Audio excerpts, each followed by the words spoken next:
People whose first relationship was very long term. What weird thing did you believe was normal until you started seeing other people? My first boyfriend would always leave me small presents or notes underneath my pillow if I had to get up earlier than he did. He was quite romantic and told me I love you quite a lot. When I got a new boyfriend, I caught myself looking underneath my pillow for at least a month/2 months in, just out of habit.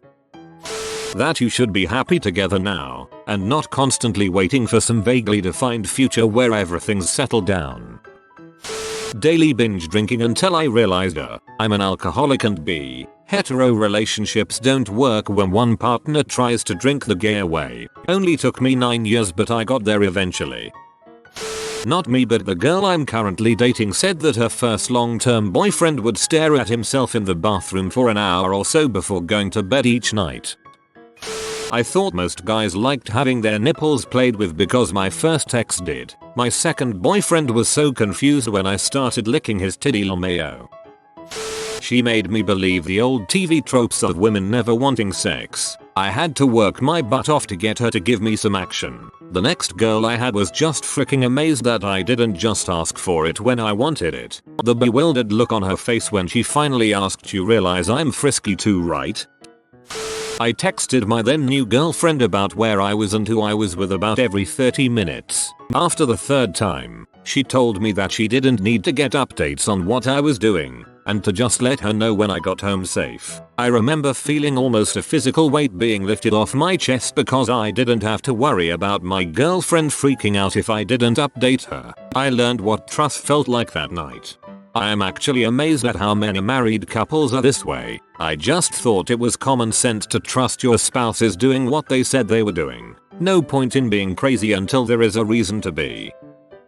This is morbid, but I thought it was normal to argue every day. I thought all couples have their bickering and it was just a regular thing. I was astounded when I went into my next relationship and actually got on with the guy and went weeks and weeks without having any issues. It always felt like the bubble was going to burst. Goes to show, don't stay in a relationship just because you've already invested a ton of time. You get one life, spend it with someone who makes you laugh every day. P is not a documentary, being used as a sex doll, contorted into uncomfortable positions, and pounded until you bleed, can't stand up, or just break down crying from the pain isn't normal, nor is anal a necessity. We were both virgins and he had major P brain. I thought I was bad at sex and would never be able to have a positive experience with intimacy until I finally left him and was with my second boyfriend. I'm okay now, but wow, was that a horrible person to lose my virginity to. My ex put her happiness on me, making it my responsibility, would demand I stay around and cut my work hours back, and then be upset when we wouldn't have money to go out. Every time I would try and leave, I was coerced with sex to stay, because I was young and stupid. After 8 years I had enough. I moved 5 states away, had a chain of bad relationships that ended. Took some time to work on myself, and I am now engaged to an amazing woman I can communicate with, share feelings about issues, and who values a healthy relationship. Psychological abuse. I have a physical reaction now when my current partners are nice to me. When I do something he would have berated me for hours and locked me in my room for. Like, I get a panic attack because my partners are nice to me when I drop a glass, or got laid off, or forgot to unload the dishwasher, and then they don't bring it up every time they're irritated with me. My ex was still yelling at me 14 years later for crap I did when we first started dating. Crap like I forgot to pick up his laundry from the floor or bought the wrong brand of bacon. At the end there, the lectures lasted hours as he recounted 14 years of offenses. My current partners, they don't throw crap in my face that I did the day before. The dissonance is crazy. I knew the other abuse wasn't normal, but my stepdad is the same way with my mom, so I had no idea. I just thought it's how men are. Not every guy wants to throw on Motown and slow dance with you. Some of them don't even care to touch you. I miss the slow dances. That some girls, in a relationship, don't like to kiss as often as others. I'm just talking about pecs when IGF gets home, etc. I always enjoyed a hello kiss, but I guess some girls don't. Are herpes free since 73? With a username like that I would have also been a little hesitant to get a peck. Being cowed into an open arrangement equals normal. him introducing me to friends while hanging out or going to parties, and then him telling me later in the evening after the ice had broken that they were actually the girl. He was freaking capitulating to his insistence that we continue to hang out even though I was uncomfortable with knowing this new information. Equals normal. Him making unwelcome and uncomfortable comments to other women I was friends with in front of me to attempt to orchestrate threesomes that I was not okay with. Equals normal. If you love me, you'll chase after me. Equals normal. If you love me, you'll leave FaceTime up at all times so I can see what's going on in your dorm. Equals normal. If you love me, you will not show any sad or mad emotion because it ruins my mood. Equals normal. OMG, totally forgot about that you're responsible for my mood, but I'm not responsible for yours. The logic of these people. People's love languages are all different. It's especially jarring when you have a lot of experience doing things a certain way, and then finding out that isn't what somebody else needs. But it can take some work to figure out what's inherent to yourself and what was learned from your partner. This is super valid, and I feel like it applies to other types of relationships too.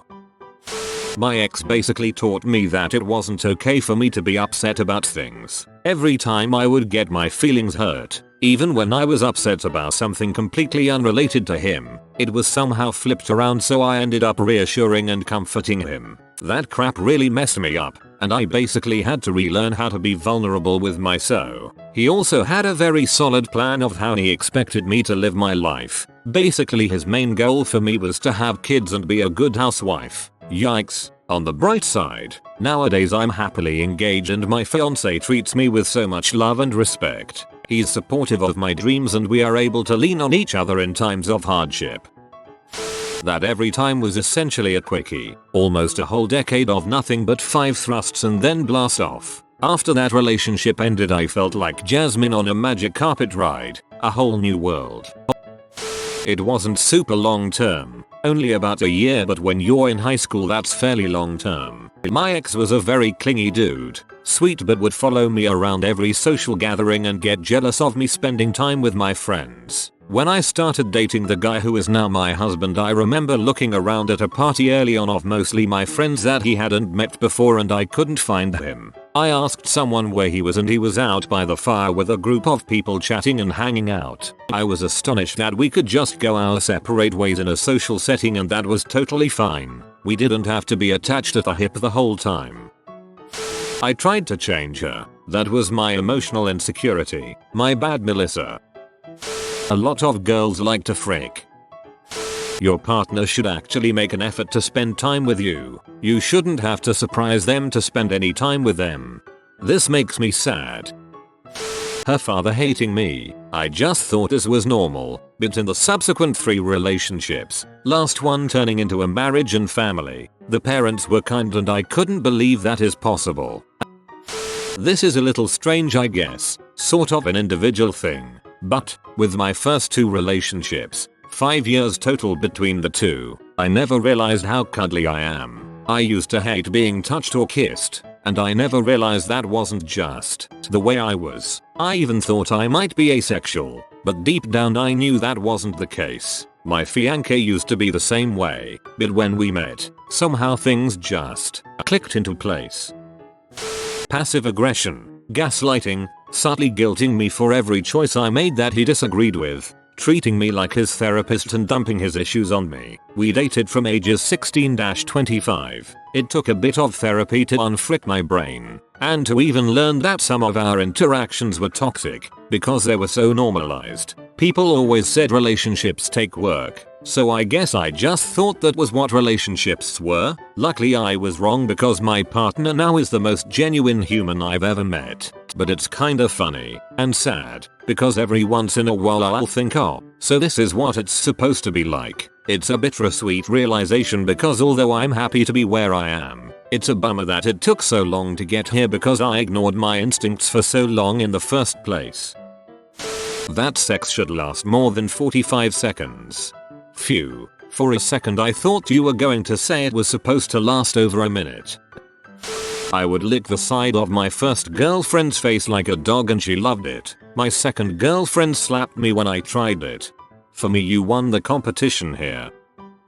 Suicide threats, black eyes, self-harm manipulation, Social media and phone stalking rights. Remove female friends from social media and life. Sex as a currency. Must respond to texts within 20 minutes or the result is one or more of the above. Finally got out of that one after 3 long years. Learned a whole lot. Helped to build my now very strong relationship though, so hey, take the positive and leave the rest, am I right? Wow, we must have had the same ex. Glad you got out of that situation. It's a stressful trap to say the least. Actually thinking about the future was a big thing. Since we got together in high school, there always seemed to be this idea in the back of my head that this was going to end eventually, and because of that I never really looked at anything like a future together. When we graduated it was just too comfortable to break up, and even though things were fine enough to stay, it was a drag that never ended because I just never really thought of them as the person I wanted to be with forever. It's hard to say when exactly I stopped loving her, but it was a relationship of comfort and convenience more than anything. And when she eventually cheated on me and broke us up, it was still just so easy to get back together on and off after that I could feel myself falling back into a commitment I didn't want to be a part of. Now it's wild to actually think about a future with my partner. I genuinely look forward to stuff like maybe living together, or getting married and seeing the world and all that romantic stuff. Before everything was more or less convenience, but I had no idea how great it was to actually look forward to potential life events with someone else. 2. This one is perfect for me. Because of the way my dad was, I wasn't fazed when my first boyfriend constantly ridiculed me for my passions and talents, even when it was in front of everyone. I also thought you had to explicitly say that you did not want to have sex if you were not in the mood that night before you drifted off. Otherwise your boyfriend could just stick it in from behind while you were asleep and you couldn't stop him or he'd get really mad. Oh, and I thought I was a butthole for wanting to use a condom when I had work not too much later on that day because I didn't want to walk around with a mess. I also had an IUD. He glared at me and said, "We're supposed to get married. If you're really immature enough to let something like that come between us, maybe you're not mature enough for sex." I think it's fair to say I was in a bad relationship. It wasn't until I was in my 3rd relationship, second guy was worse, that I realized all of that was really bad. The trauma from that and other incidents in the relationship didn't really kick in until I had my realization, which is really weird. I read that usually trauma will only set in when you finally feel safe to feel it.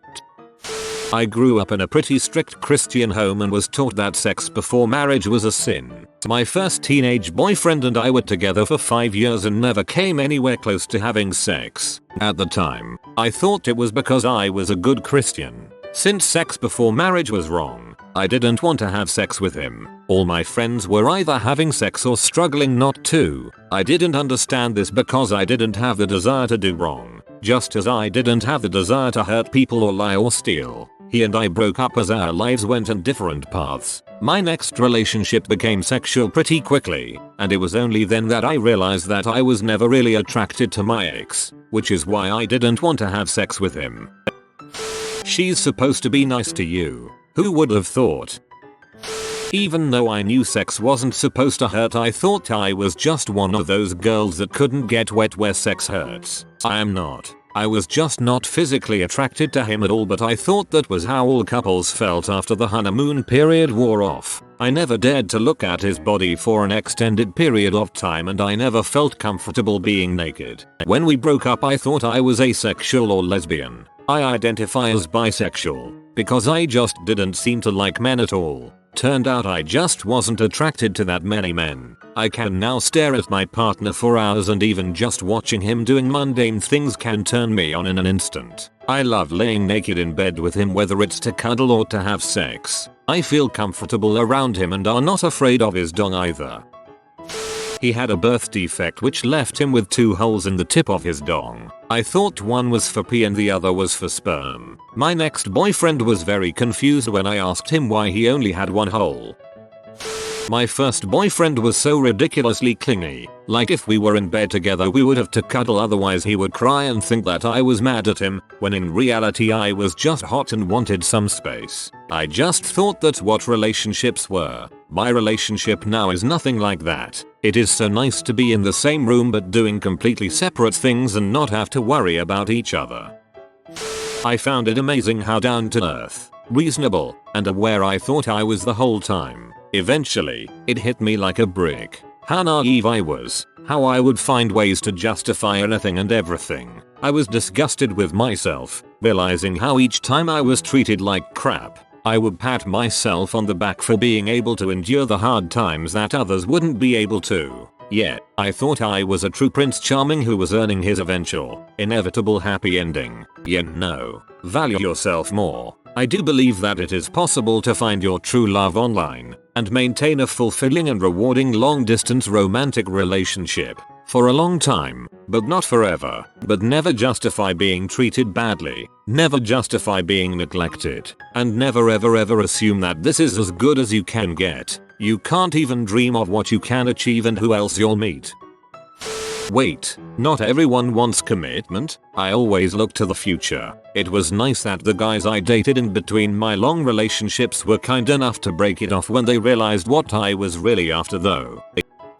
Just like a lot of toxic behavior, it wasn't a healthy relationship and I found myself looking after the other person and organizing my life around their needs. 4 years later and I am still learning what a healthy relationship looks like and what it's like when someone is looking after my needs. Abuse. I thought occasional abuse was just, part of the mix of things. Sometimes you get good times, sometimes you get attacked. I was just lucky I was big so she couldn't do much damage. I felt for other guys who probably had it way worse. It was eye-opening to find out random physical attacks weren't just part of the excitement. Girls be crazy, right? Everybody knows that. Emotional and they beat you and draw blood sometimes. Haha, whatever. My first GF used to squirt. Nothing to do with me. That's just how she was. After say, 5 minutes of foreplay she'd be squirting all over the place. And then for the rest of the session she'd be extremely wet. Fast forward to my next relationship. I was like, dang, you broke. Was fingering her profusely, doing all sorts of things and was getting frustrated because I thought she wasn't into me, or I was doing something wrong. You shouldn't have to be the only one putting in any effort. My first BF never let me get to know him. It was like pulling teeth to get anything. He knew I had siblings, that I was a closet pagan. I liked experimenting with cooking, and a bunch of other things. But I had to basically stalk his socials to learn anything about him. If I asked his opinion on an outfit, or basically anything, he didn't care. I never learned what he liked, and I got tired of doing what felt like all this extra work for someone who didn't care about me. Crying. All the time. She would use tears to the point of manipulation.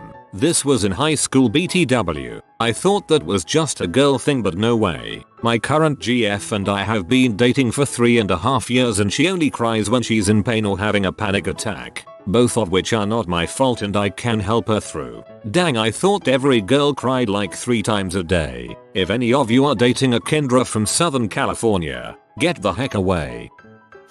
You have been visited by the romantic doggo. Comment love is magic so you never fall in the friend zone. If you are new to the channel, you can subscribe. I publish new videos every day. Until then, check another video, or don't. Either way, have a great day you magnificent people.